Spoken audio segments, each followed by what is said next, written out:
මෙන්න මේ වගේ වාක්‍යයක්. මම මගේ කමිසය මද්දව ගත්තා. මම වතුර වීදුරුවක් ගෙන්නව ගත්තා. මම මගේ රෙදි සෝදව ගත්තා. අන්න ඒ වගේ වාක්‍යයක් ලියනකොට එතකොට මේ වාක්‍ය ඔයා නෙමෙයිනේ කරන්නේ.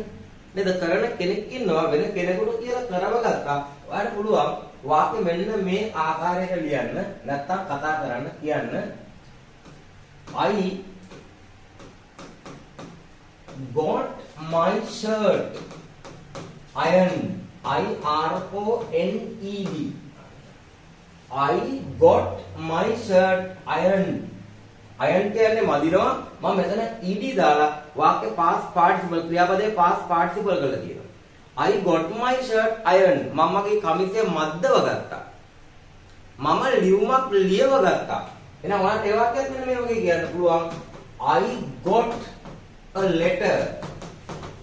write කියන්නේ ලියනවා.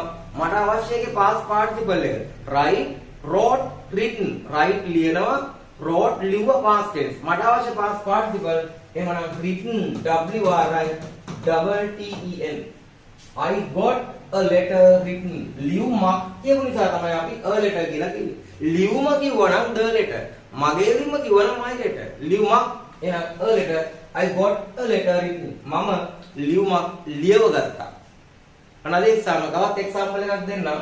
මම දොර ඇරව ගත්තා. I got the door open. open කියන්නේ අරිනු නැත්නම් විවෘත කරනවානේ. past participle කරන්න ed එකතු කරන්න. එහෙමනම් බලන්න වාක්‍ය I got the door open. දොර කියපු නිසා තමයි මම the door කියලා කිව්වේ. දොරක් නම් a door. පැහැදිලි? එහෙනම් ඔන්න ක්‍රියාව කරව ගත්තා නම් ඔයාලට පුළුවන් මෙන්න මේ වගේ වාක්‍ය නිර්මාණය කරන්න. මම පන්ති කාමරේ අතු ගාව ගත්තා. I got the classroom swept. sweep කියන්නේ past sweep කියන්නේ අතු ගන්නවා. past tense එක swept past participle එක swept. එhmenan I got the classroom swept. ඒ වගේ ඔයාලට පුළුවන් යම කරව ගත්තා කියන අර්ථය මෙන්න මේ වාක්‍ය රටාවට අනුව නිර්මාණය කරන්න.